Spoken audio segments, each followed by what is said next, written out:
Hello, friends. You're watching The Night Watchman, where every day you'll hear a brand new horror story that will send chills down your spine. But to keep bringing you these terrifying tales, we need your love and support. So don't forget to like, comment, and subscribe. Now let's begin the story. The night customer at 7-Eleven. I never thought a part-time job at a 7-Eleven would become the reason I still check my locks 3 times every night. My name is Ethan Mercer, and this happened in the fall of 2021 in a small town called Brookhaven, Texas. At the time, I was 24 years old and trying to put my life back together. A year earlier, my father had died from a heart attack. He'd owned a small auto repair shop, and after he passed away, the business collapsed. Bills piled up faster than I could pay them. My mother moved in with my aunt in Oklahoma, and I stayed behind because I couldn't afford to leave. I took whatever work I could find. Eventually, I landed a night shift position at a 7-Eleven located just outside town along Highway 67. It wasn't glamorous, but it paid enough to keep me afloat. The store sat alone near a stretch of road surrounded by empty fields and scattered trees. During the day, truckers, construction workers, and travelers stopped in constantly. At night, things were different. After midnight, the highway became almost silent. Most nights were boring. I stocked shelves, cleaned coffee machines, counted cigarettes, and waited for sunrise. For nearly 6 months, nothing unusual happened. Then October arrived, and so did the man. The first time I saw him was on a Thursday around 2:15 a.m. The automatic doors slid open. A tall man walked inside. He looked to be in his late 50s. Gray jacket, blue jeans, black boots. His face seemed tired, not old, just exhausted, like someone who hadn't slept in years. He slowly walked through the aisles. I greeted him. "Evening, sir." He didn't respond. I figured he hadn't heard me. 10 minutes later, he approached the counter carrying a bottle of water. When I looked up to scan it, I noticed something strange. His clothes were soaking wet, not damp, soaking wet. Water dripped onto the floor beneath him, yet it hadn't been raining, not even cloudy. I forced a smile. "Rough weather out there?" The man stared at me. His eyes looked unusually pale, almost colorless. Then he quietly asked, "What time does the bridge close?" I frowned. "What bridge?" "The bridge north of town." There was only one bridge north of Brookhaven, an old steel bridge crossing the Red River. "But bridges don't close." I shrugged. "It doesn't." The man nodded slowly. Then he whispered, "I thought so." He paid with cash, left, and disappeared into the darkness. I didn't think much of it until the next night. At exactly 2:15 a.m., the doors opened again. The same man entered. Same clothes, same expression, same bottle of water, and once again, his clothing was dripping wet. This time I felt uneasy. When he reached the counter, he asked the exact same question. "What time does the bridge close?" I laughed nervously. "It doesn't close." He stared at me. "I thought so." Then he left. The conversation was identical, word for word. The next night he returned again. 2:15 a.m., bottle of water, wet clothes, same question, same response. By the fourth night, I told my manager. Her name was Lisa Donovan. She laughed. "Maybe he's got dementia." Maybe. But something didn't feel right. The man never bought anything except water, never changed clothes, never appeared during daylight, and always arrived at exactly the same minute. A week later, curiosity got the better of me. When he left the store, I decided to follow him. I waited 30 seconds and stepped outside. The parking lot was empty, completely empty. No vehicle, no person, nothing. The highway stretched for miles in both directions. There was nowhere he could have gone. I stood there frozen. I knew he couldn't have vanished that quickly. Yet he had. The next evening, I checked the security cameras. At 2:15 a.m., the doors opened. The man entered. Everything appeared normal. But when I followed the footage outside, something made my stomach drop. The cameras showed the parking lot. The doors opened, then closed. But nobody walked out. The man simply wasn't there. The footage showed him inside, but not outside. I replayed it 5 times. Same result. I didn't sleep after my shift ended. The following afternoon, I drove to the bridge north of town. The old steel structure crossed a wide section of river. Weathered beams groaned whenever vehicles passed over it. Nearby sat a faded historical marker. Out of boredom, I stopped to read it. Halfway through, I felt my blood run cold. The plaque described a fatal accident. On October 17th, 1987, a pickup truck lost control during the night and crashed through the guardrail. The driver drowned. His body wasn't recovered for 3 days. I stared at the photograph attached to the plaque. The victim's name was Daniel Grayson, and the photograph looked exactly like the man visiting the store. The same face, the same eyes, the same expression. I nearly fell backward. The accident had happened 34 years earlier. There was no way it could be him. No way. That night I arrived at work shaking. At 2:15 a.m., the doors opened. Daniel Grayson walked inside. Same clothes, same water, same dripping footprints. When he reached the register, I gathered my courage. Daniel. For the first time, his expression changed. His eyes widened, slowly, almost fearfully. "How do you know my name?" I swallowed hard. "I saw your picture." The store became silent. Even the refrigerator seemed quieter. Then he asked, "Did they find me?" I felt a chill crawl up my spine. What? Did they find me? My heart pounded. The plaque had said they recovered his body. Hadn't it? I suddenly wasn't sure. Maybe I remembered incorrectly. Maybe I had only assumed. Daniel stared at me, waiting. I couldn't answer. After several seconds, he whispered, "I can't remember." Then he left. That was the first time he didn't ask about the bridge, and it wouldn't be the last. The next day, I visited the town library. An elderly librarian helped me search newspaper archives. Eventually, we found the original article. I read every word. The truck had been recovered, but Daniel Grayson had not. Authorities assumed he drowned. His body was never found. I sat frozen. For 34 years, nobody had located him. The article included one final detail. Witnesses reported seeing another vehicle near the bridge shortly before the crash. Police suspected foul play but lacked evidence. The case remained unsolved. Suddenly, everything felt different. Maybe Daniel wasn't returning because he died. Maybe he was returning because something had happened before he died. Something unfinished. That night I waited anxiously. 2:15 a.m. The doors opened. Daniel entered. This time he came directly to the counter. No water, no wandering. He looked terrified. "Ethan!" Hearing my name nearly stopped my heart. I had never told him. "How do you know my name?" He ignored the question. Instead, he leaned closer. Water dripped from his sleeves. "They pushed me." My chest tightened. "What?" "They pushed me." His voice trembled. "The truck behind me." Images flashed through my mind. The witness report, the second vehicle, the unsolved investigation. Daniel continued speaking. "I remember headlights." He grabbed the counter. "They forced me off the bridge." Then suddenly the automatic doors opened. A customer entered, a truck driver. The moment the driver stepped inside, Daniel vanished. Gone. Just gone. The truck driver frowned. "You okay, buddy?" Apparently, I looked pale enough to faint. Over the next week, Daniel appeared every night. Each visit revealed another piece of memory. A dark pickup truck, a man he recognized, an argument, threats, then finally a name, Franklin Rhodes. I searched town records. Franklin Rhodes had owned a construction company in Brookhaven during the 1980s. But what shocked me most was discovering he was still alive. 82 years old, living in a nursing home 20 miles away. Part of me knew I should walk away, but another part couldn't. I contacted the county sheriff. At first, he seemed skeptical. Naturally, I didn't mention ghosts. Instead, I presented the newspaper articles and inconsistencies.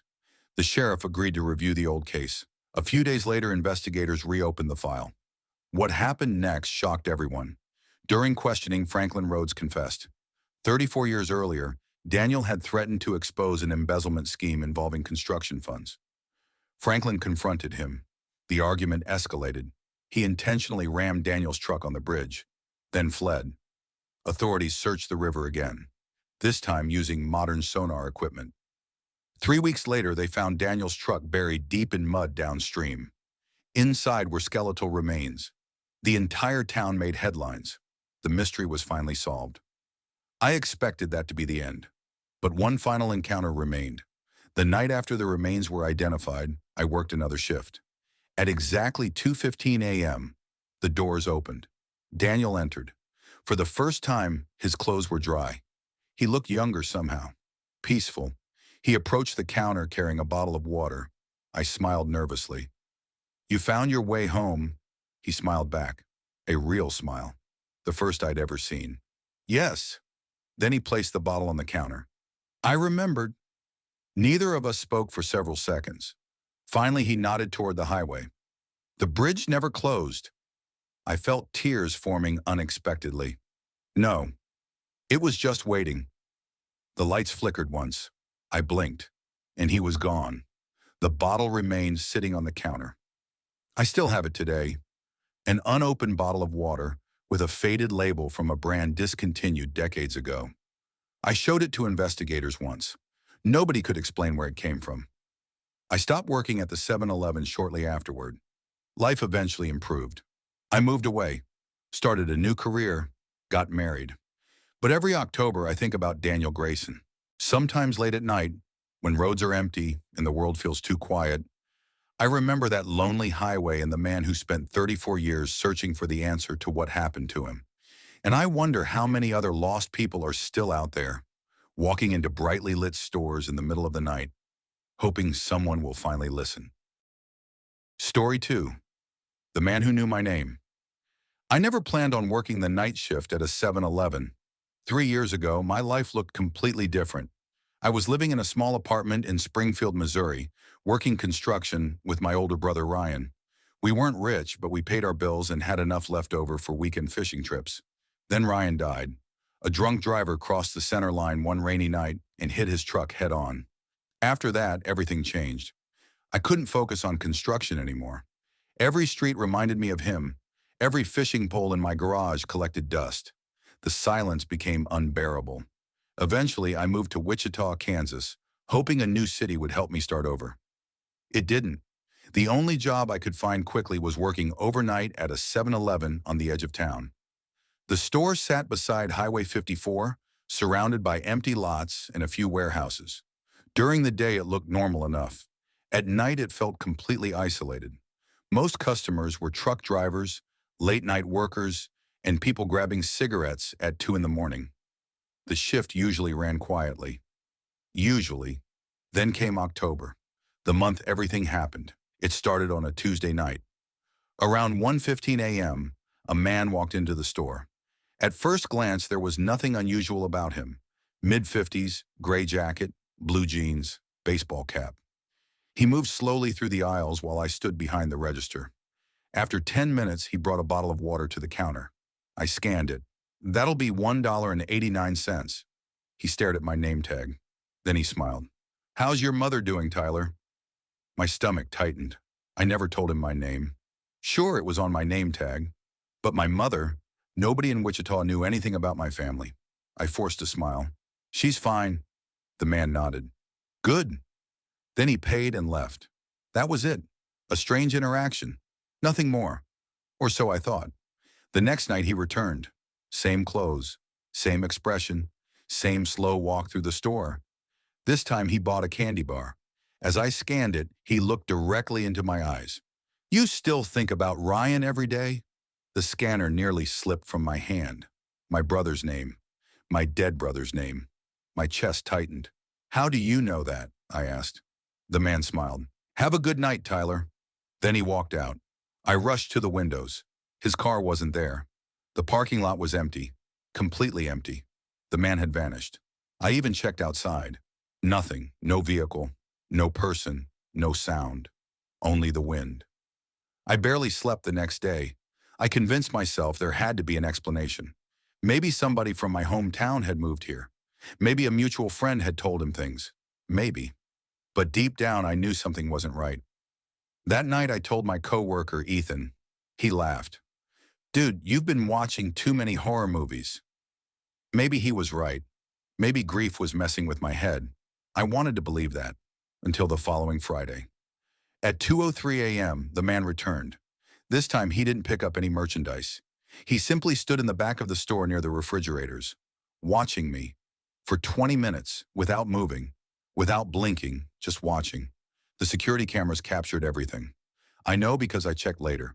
Every second, every frame. There he was, standing perfectly still. Eventually, I walked toward him. "Sir, can I help you find something?" He smiled. "You should lock the back door tonight." A chill ran through me. "What?" "The back door." His smile widened. "Lock it." Then he walked out. The store had a rear delivery entrance. Nobody used it overnight. I checked it anyway. It was unlocked, which was strange because I always locked it before midnight. Thinking maybe I had forgotten, I secured it and returned to the front. At 3:11 a.m., I heard a loud metallic bang. The back door. I grabbed the store flashlight and walked toward the stockroom. Another bang, then another. Someone was trying to force the door open. My heart pounded. I called 911. The banging stopped before officers arrived. When police searched outside, they found fresh pry marks on the metal frame. Someone really had tried to break in, and somehow that man had known. After that night, I became obsessed. I reviewed every security recording, every receipt, every transaction. The strange man always paid cash, never appeared on exterior cameras entering the parking lot, never appeared leaving. He simply showed up inside, then disappeared. It made no sense. I showed the footage to police. They couldn't identify him. No matches, no records, nothing. It was like he didn't exist. A week later, things became worse, much worse. Around 2:30 a.m., a woman entered the store. She looked nervous, early 30s, dark hair, business suit. She grabbed coffee and approached the register. Before I could speak, she asked, "Who's the guy in the gray jacket?" My blood turned cold. "What guy?" She pointed toward aisle 7. The same man stood there, watching us. The woman looked frightened. "He's been following me for 20 miles, I looked back. The man smiled. Then he turned the corner into another aisle. I immediately walked after him. The aisle was empty, no exits, no doors, nobody there. The woman saw it too. Her face went pale. She left without her coffee. I never saw her again. That should have been enough for me to quit. But money was tight. I stayed. And that's when I made the biggest mistake of my life. I decided to follow him. On Halloween night, he returned. At exactly 1:11 a.m., I watched him wander through the store. When he finally exited, I grabbed my jacket and followed. The parking lot was empty. Yet somehow I spotted him walking across a vacant field behind the store. I chased after him. The field led toward an abandoned warehouse. Moonlight reflected off broken windows. The man entered through a side door. I followed. Inside, darkness swallowed everything. Dust covered the floor. Old machinery sat rusting in corners. Then I heard a voice. "Tyler." I froze. The voice wasn't coming from ahead. It was behind me. I spun around. The man stood 10 feet away, smiling. For the first time, I noticed something disturbing. His clothes weren't modern. The jacket looked decades old. The baseball cap was faded beyond recognition. And his eyes. They looked exhausted, almost sad. "You shouldn't be here," he said. "What do you want from me?" The smile disappeared. "You need to leave." "Who are you?" He stared at me. Then he spoke quietly. "Someone is coming." A loud crash echoed somewhere deeper inside the warehouse. Then another. Heavy footsteps. Multiple people. Moving toward us. The man's face changed. For the first time, he looked afraid. "Run!" 3 masked men emerged from the darkness. One carried a crowbar. Another held a handgun. The third pointed directly at me. My blood froze. The warehouse wasn't abandoned. It was being used. And I'd walked straight into it. The man in gray shoved me, hard. "Run!" I sprinted. Gunfire exploded behind me. Glass shattered. My lungs burned as I raced toward the exit. I expected footsteps behind me, but none came, only shouting. Then silence. I reached the road and called 911. Police arrived within minutes. They searched the warehouse. Inside, they discovered a stolen property operation connected to several robberies across Kansas. The criminals were arrested, weapons recovered, evidence seized. But there was one thing officers couldn't explain. There was no sign of the man in gray. None. No footprints, no fingerprints, nothing. A week later, detectives visited the store. One officer handed me an old photograph. It had been found in the warehouse office. The moment I saw it, every hair on my body stood up. The photograph showed a convenience store employee. Gray jacket, baseball cap, same face, same man. The picture was dated 1987, nearly 40 years earlier. I stared at the detective. "Who is this?" The detective looked uncomfortable. "He worked at a convenience store that used to stand where your 7-Eleven is now." My hands trembled. "What happened to him?" The detective hesitated, then answered. "He was murdered during a robbery." A cold wave passed through me. The date of death? October 31st, 1987. Exactly 39 years before the night I followed him. I quit the job 2 weeks later. Not because I was scared, because I finally understood something. The man never tried to hurt me. Every time he appeared, he warned me. The back door, the woman being followed, the warehouse. He had saved my life more than once. Maybe because nobody saved his. Sometimes I still think about him, especially late at night. Sometimes when I stop at a 7-Eleven during road trips, I catch myself looking through the aisles, half expecting to see a gray jacket, a faded baseball cap, and a tired smile. I haven't seen him again, but every Halloween at exactly 1:11 a.m., I received the same strange notification from an unknown number. No text, no image, no caller ID, just 3 words. "Stay safe, Tyler." And somehow, I always do. Story 3, I gripped the steering wheel tighter as the rain hammered the windshield of my old Ford pickup. It was just past 2 a.m. on a deserted stretch of Route 66 in northern Arizona, not far from the New Mexico border. My name's Jack Harlan, 38 years old, and I was running on 3 hours of sleep and too much black coffee. After the divorce finalized last month and the bank took the house in Flagstaff, I'd packed what little I had left and headed east for a warehouse job in Albuquerque. The GPS said another 4 hours, but the storm had other plans. My eyes burned, and the wipers could barely keep up. I needed caffeine, maybe a pack of smokes, and a bathroom that didn't smell like a porta potty on a construction site. The glowing red and green 7-Eleven sign appeared like a lighthouse through the downpour. "Open 24 hours, it promised.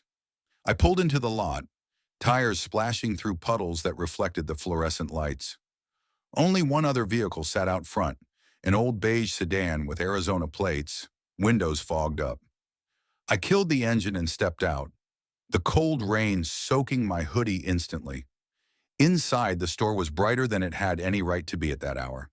The familiar smell of stale coffee, hot dogs rolling on greasy rollers, and floor cleaner hit me. A young woman stood behind the counter, maybe mid-20s with dark hair pulled into a messy ponytail and a name tag that read Lila. She looked tired but offered a small smile when I walked in. "Rough night?" she asked, her voice soft with a slight southwestern drawl. "Yeah, just passing through. Coffee's fresh?" I headed to the machine. Fresh as it gets at this hour. Slushy machine's down, though. Storm knocked something out. I poured a large cup, grabbed a couple of beef jerky sticks and a lottery ticket on impulse. The store felt normal. Too normal for 2 a.m. A low hum from the refrigerators. Fluorescent lights buzzing overhead. But something nagged at me. The clock on the wall said 2:17. My phone said the same. Yet it felt later, like time had stretched. While I paid, Lila scanned my items slowly. "You from around here?" "Flagstaff originally, heading to Albuquerque for work." I didn't mention the divorce. "No need to unload on the night clerk." She nodded, eyes flicking to the window. "Drive safe. These back roads get weird in the rain. People say this stretch has history." "What kind of history?" I asked, sliding my card. She hesitated, then shrugged. "Just old stories. Folks disappearing. Truckers mostly. Probably just tired driving and bad luck. Anyway, here's your receipt." I took it and headed to a small table near the window to drink my coffee and check my phone. Signal was weak, 1 bar. A text from my ex-wife, Sarah, popped up. Hope you make it safe. Don't do anything stupid. Old habits. We'd tried to stay civil. That's when I noticed the other customer. A man in a faded denim jacket and baseball cap sat in the corner booth, nursing a coffee. He hadn't been there when I walked in. Or had he? His face was shadowed, but he stared straight at me. I nodded politely. He didn't nod back. I sipped my coffee, scrolling through news to stay awake. Another 10 minutes passed. The rain eased a bit. I decided to use the restroom before hitting the road again. The bathroom was at the back, past the aisles of chips and energy drinks. The door creaked when I pushed it open. Inside, the mirror was fogged despite the AC. I splashed water on my face, looked up, and froze. For a split second, my reflection wasn't alone. There was a shape behind me, tall and thin. I spun around. Nothing. Just the empty stall doors. Heart pounding, I told myself it was exhaustion. I dried my hands and stepped out. Lila was restocking cigarettes when I returned to the front. Everything okay? Yeah, just tired. I glanced at the corner booth. The man in the denim jacket was gone. His coffee cup sat there, still steaming. Guy left already? I asked. Lila looked confused. What guy? The one in the corner. Denim jacket. She shook her head. Haven't seen anyone else since you came in. You sure you're okay, mister? I laughed it off, but unease settled in my gut. I bought another coffee and a donut, then sat back down. The clock now read 2:45. My phone agreed. Outside, the rain had stopped, but fog had rolled in thick. That's when the power flickered. Once. Twice. The lights dimmed, and the refrigerators groaned. When they came back on, something was different. The hot dog rollers were empty now, though they'd been spinning earlier. A faint scratching sound came from the back aisle. I stood up. Lila, you hear that? She was wiping the counter, not looking up. Probably just the ice machine. Happens sometimes. I walked down the aisle anyway. The scratching grew louder near the beer cooler. I peered around the end cap. Nothing. But on the floor, there were wet footprints leading toward the stockroom door. Footprints that weren't mine. They looked fresh. Size 12 boots or so. The stockroom door was ajar, a sliver of darkness beyond. My skin prickled. I should have left right then. But curiosity and that damn stubborn part of me that never backed down from a challenge made me push the door open a few inches. Hello? Anyone back there? Silence. Then a low whisper, like someone saying my name. Jack! I jerked back. It had to be the Winder pipes. I returned to the counter. Lila was gone. Her name tag lay on the register, and the drawer was open, a few bills scattered. Lila, I called, no answer. The front door was still locked from the inside. Those magnetic security things for after hours. How had she left? I tried the door anyway. It wouldn't budge. Panic started to creep in. I pulled out my phone. No signal now. The clock on the wall blinked 3:03, then reset to 2:17. Same as when I first arrived. That's when the backstory of this place started to hit me. Pieces I'd ignored earlier. I remembered now, years ago, I'd read an article while driving through this area before. A 7-Eleven out here had been the site of a string of vanishings in the late 90s. 3 truckers, a couple of locals. The clerk at the time, a woman named Maria something, had disappeared too. Cops called it a drifter killer who was never caught. The store had reopened under new management. People said it was cursed, but that's small-town gossip. I shook my head. Coincidence. I grabbed my keys and headed for the back exit I'd seen near the bathrooms. The hallway was darker than before. The scratching sound followed me. As I reached for the exit bar, the lights went out completely. Total blackness for 5, maybe 10 seconds.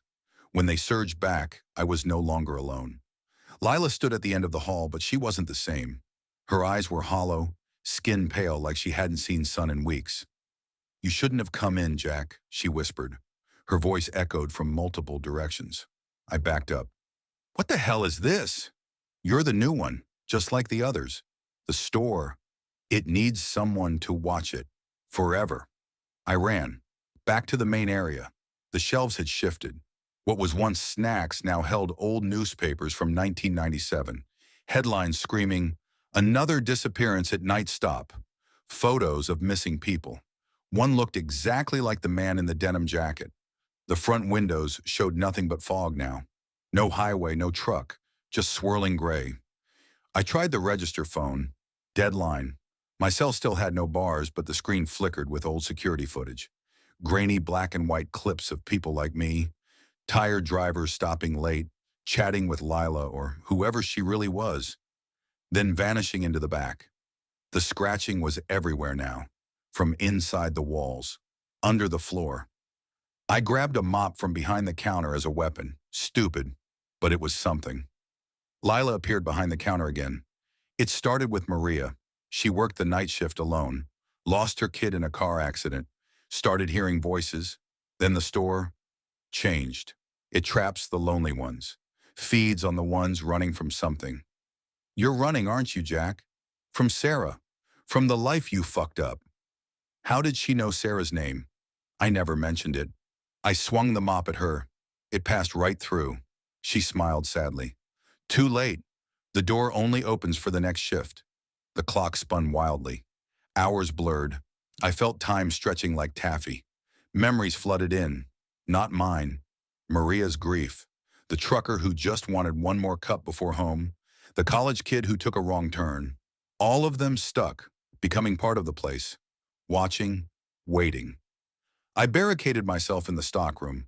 Boxes of merchandise surrounded me. Some dated years ago, others from next week. Time didn't work right here. I found an old employee logbook. Names crossed out. Mine wasn't in it yet, but there was a blank line at the bottom. Hours passed, or minutes. The whispering grew into voices. Dozens of them, begging me to open the door, to let them out, or maybe to join them. I blacked out at some point. When I woke, I was behind the counter, wearing a 7-Eleven polo. My name tag said Jack. Lila was gone, or rather, she was me now, the new Lila. A truck pulled into the lot outside, fog still thick. A tired-looking woman in her 30s stepped out, rubbing her eyes. She looked a lot like Sarah. The door chimed as she entered. Rough night? I heard my own voice say, soft with that same drawl. I smiled at her. The coffee was fresh. The clock read 2:17. I tried to warn her, to scream, but my body wouldn't move. The store wouldn't let me. She poured a cup, sat down, checked her phone. The power flickered, and the scratching began again. Story 4, The Man in Aisle 7. I never thought a part-time job at a 7-Eleven would become the reason I stopped working night shifts forever. My name is Ethan Walker, and in the summer of 2021, I was 23 years old, living in a small apartment outside Cedar Grove, Oregon. Life wasn't exactly going the way I had planned. A year earlier, my father had passed away after a long battle with cancer. Medical bills had swallowed most of our savings, and I had dropped out of community college to help my mother stay afloat. Money was tight, so when a 7-Eleven on the outskirts of town offered me a night shift position, I took it without hesitation. The store sat near Highway 26, surrounded by pine trees and long stretches of empty road. During the day, it was busy with truckers, travelers, and local workers. At night, however, it felt isolated from the rest of the world. Most shifts were boring. I stocked shelves, cleaned coffee machines, and rang up customers who wandered in after midnight. That changed during my third week. Around 2:15 a.m., a man walked into the store. At first, nothing seemed unusual. He wore a gray hoodie, jeans, and work boots. The strange part was his face, or rather the lack of expression on it. He wasn't angry. He wasn't happy. He simply looked empty. His eyes moved slowly across the store as if he was searching for something. I greeted him. Evening. No response. He continued walking. I watched him disappear into aisle 7. 5 minutes passed, then 10, then 15. I figured he was browsing. Eventually, I walked over to check on him. The aisle was empty. I looked both directions, nothing. The front door hadn't opened. The back employee door was locked. Yet somehow the man had vanished. I searched the entire store. No sign of him. I convinced myself I had simply missed him leaving. Still, the incident bothered me. The next night, at exactly 2:15 a.m., he returned. Same hoodie, same expression, same slow walk toward aisle 7. This time I watched carefully. The moment he turned into the aisle, I followed. Only a few seconds passed. But when I reached the aisle, he was gone again. No footsteps, no movement, nothing. A cold chill ran through me.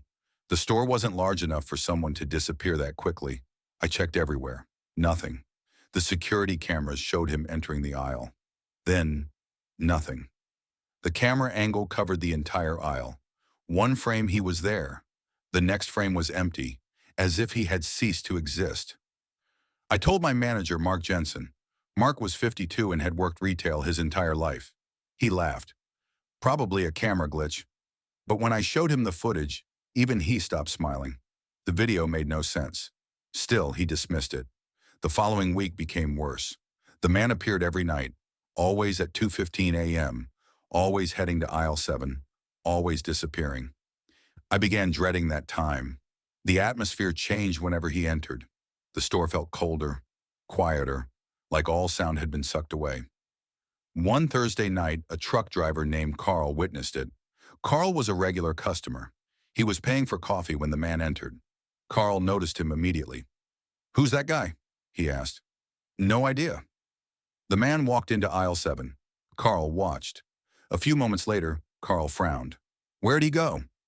I looked at him. "You saw it too?" Carl nodded slowly. The color drained from his face. "That ain't right." He left quickly and never returned to the store. By then, my anxiety was growing. I started losing sleep. Every night I replayed the footage.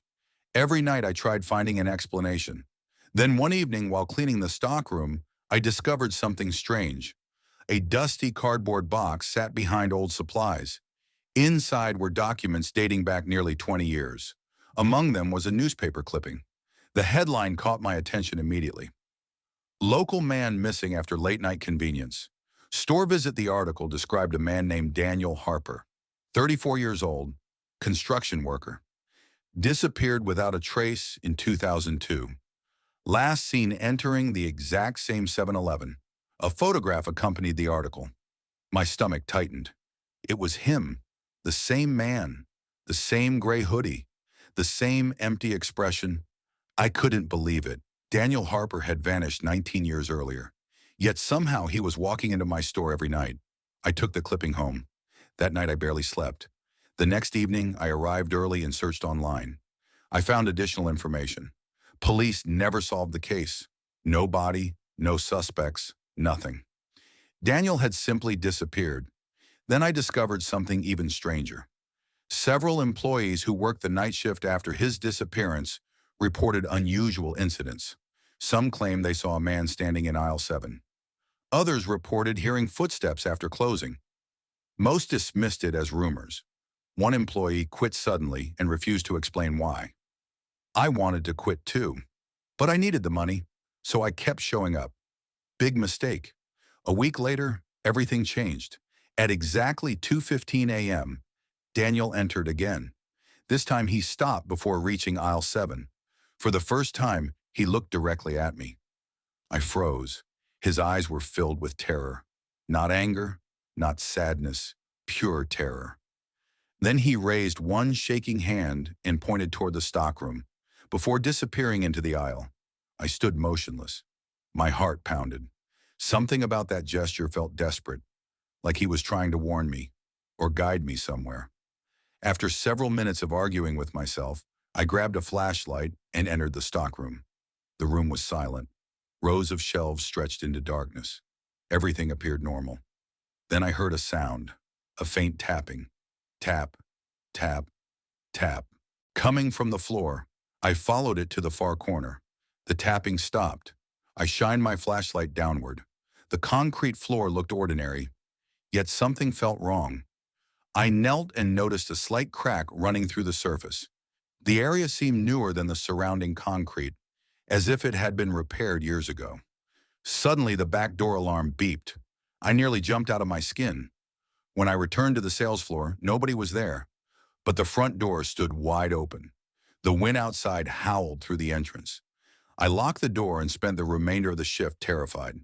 The next morning, I couldn't stop thinking about the cracked floor. So I contacted an old friend named Ryan Mitchell. Ryan worked in construction. That evening, he visited the store after closing. I showed him the corner. Within seconds, he noticed something. This concrete was replaced, he said. When? No idea. Ryan frowned. And whoever did it wasn't very professional. The next night after my shift ended, we returned with permission from the manager. We borrowed tools and carefully chipped away part of the concrete. What we found beneath changed everything. A foul odor escaped first, then a piece of fabric, gray fabric. My blood turned cold. Ryan immediately stopped digging. We called police. Investigators arrived within minutes. Over the next several hours, they excavated the area. Buried beneath the floor was a human skeleton. The remains belonged to Daniel Harper, the same man who had been disappearing into aisle 7 every night. Police launched a full investigation. The discovery shocked the entire town. But the nightmare wasn't over. Forensic evidence eventually revealed the truth. Back in 2002, the store manager at the time, a man named Leonard Brooks, had been stealing money from company deposits. Daniel Harper accidentally witnessed him hiding cash in the stockroom.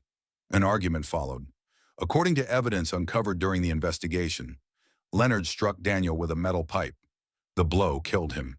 Panicking, Leonard buried the body beneath newly poured concrete and reported Daniel as missing. The crime remained hidden for nearly 2 decades. Leonard had since moved to another state. Police arrested him within days. Eventually, he confessed. The case made national news. Everyone celebrated. Everyone except me. Because after Daniel's remains were discovered, something happened that I still cannot explain. On my final night at the store, I worked one last shift before transferring locations. I spent most of the evening packing personal belongings. Part of me felt relieved. Part of me felt nervous. At exactly 2:15 a.m., the front door opened. My heart nearly stopped. Daniel entered, one last time, but he looked different. The fear was gone. The emptiness was gone. For the first time, he appeared calm. He walked slowly toward the counter, stopped a few feet away, and smiled. It wasn't a frightening smile. It was grateful. A silent thank you. Then he nodded once, turned around, walked toward aisle 7, and disappeared forever. The cameras never captured him again. Neither did anyone else. A few months later, the store renovated aisle 7 completely. New shelves, new flooring, new lighting. Customers never noticed anything unusual, but I still think about Daniel sometimes. I think about those 19 years spent waiting beneath concrete, waiting for someone to find him, waiting for the truth to come out. And whenever someone asks why I refuse to work overnight shifts, I simply tell them this. Some customers aren't shopping. Some are waiting to be found. Story 5. The customer who knew my name. I never planned on working the night shift at a 7-Eleven. Back in 2019, I was living in the small town of Oak Ridge, Tennessee. I was 27 years old, recently divorced, and trying to rebuild my life after everything fell apart. A year earlier, my wife, Emily, had left me. We hadn't ended things because of cheating or constant fighting. The truth was much simpler and somehow more painful. We had slowly become strangers. When she packed her bags and walked out of our apartment, she looked at me with tears in her eyes and said, "I don't even know who you are anymore, Ryan." 3 months later, the divorce was finalized. I couldn't afford our old apartment by myself, so I moved into a small rental house on the edge of town. Money was tight. I picked up a night shift position at a local 7-Eleven located near Interstate 40. The store sat alone beside a long stretch of highway. Most nights were boring. Truck drivers came in for coffee. Travelers stopped for gas. Teenagers bought snacks. Nothing unusual ever happened, at least not until October. October 17th. That was the night everything started. The shift began at 10 p.m. Rain hammered against the windows while thunder rolled across the sky. My manager, Kevin Brooks, handed me the register keys before leaving. "Looks like it's going to be a slow night," he said. I nodded. "I don't mind." Kevin laughed. "That's because you haven't been here during a power outage yet." Then he left. By midnight, the store was nearly empty. Only the humming refrigerators and soft country music from the speakers filled the silence. At around 12:30 a.m., a black sedan pulled into the parking lot. I noticed it because nobody else was around. The driver parked beneath a flickering light, but nobody got out. The car just sat there. 5 minutes passed, then 10. I stared through the window, still nothing. Finally, the driver's door opened.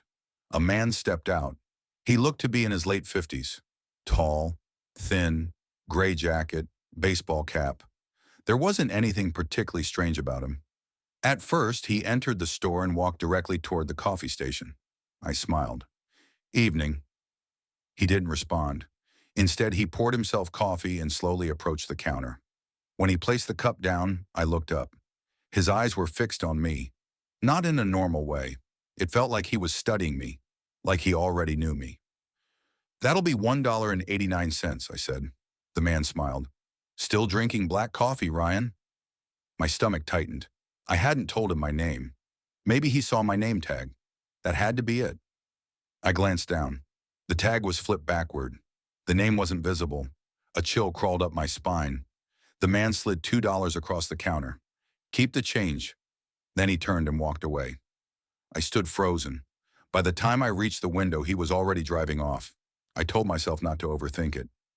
Maybe he'd somehow read my name earlier. Maybe I was tired. Maybe there was a simple explanation, but deep down, I knew something felt wrong. The next night, he returned. Same car, same clothes, same expression. This time, he bought a bottle of water. As I scanned it, he smiled. "Your mother doing better?" I nearly dropped the bottle. My mother had undergone heart surgery 6 months earlier. Almost nobody knew about it, certainly not some random customer. "What did you say?" I asked. The man ignored the question. He paid and left. I watched his taillights disappear into the darkness. That night, I barely slept. The following evening, I asked Kevin if he recognized the customer. "No idea," Kevin said. "You sure he's not just messing with you?" "How would he know personal stuff about my family?" Kevin shrugged. "Facebook, maybe." Maybe, but it didn't feel right. 3 nights later, he returned again. The moment he entered, I felt anxiety knot in my chest. He grabbed a coffee and approached the counter. Then he said something that made my blood run cold. "Emily looked happy last week." I stared at him. "What?" The man sipped his coffee. "Your ex-wife." My heart pounded. "Who are you?" He smiled, but this time there was something unsettling behind it. Something empty, something emotionless. "You should call her." Then he walked out. That was it. No explanation, nothing. I couldn't focus for the rest of the shift. Around dawn, I finally gave in and called Emily. She answered sleepily. "Ryan? Sorry for calling early." "What's wrong?" I hesitated.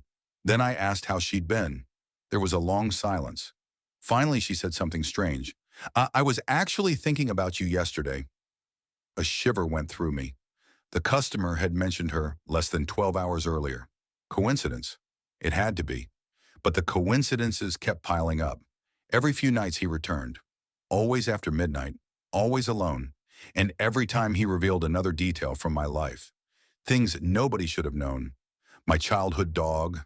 My high school football injury. The necklace my grandmother left me before she died. He knew everything. One night I couldn't take it anymore. When he entered the store, I left the counter and blocked the door. "You're not leaving until you tell me who you are." The man looked amused. "You don't really want the answer." "Try me." For several seconds, neither of us spoke. Then he sighed. "I used to work here." I frowned. "What?" "Many years ago." "That's impossible." The store had only been built 8 years earlier. The man simply smiled. Then he pointed toward the storage room. "Check behind the old freezer." My heart skipped. "Why?" "Because that's where you'll find him." Before I could react, he stepped around me and left. I ran outside. The sedan was already gone. The next day, I couldn't stop thinking about what he'd said. After midnight, curiosity finally won. I grabbed a flashlight and entered the stockroom. The old freezer sat against the back wall. Management had stopped using it years earlier. I pushed it aside. Behind it was a section of drywall. At first, I saw nothing. Then my flashlight revealed scratches. Deep scratches. As if someone had desperately clawed at the wall. My pulse quickened. I called Kevin. Together we cut into the drywall. And that's when we found it. Not a body. A hidden compartment. Inside was an old metal box. The contents shocked us. Photographs, newspaper clippings, employee records. Everything dated back nearly 30 years. long before the store existed. One photo showed a small convenience store that had occupied the property before 7-Eleven was built. Standing in front of it was a young employee, a tall man wearing a baseball cap. My hands began shaking.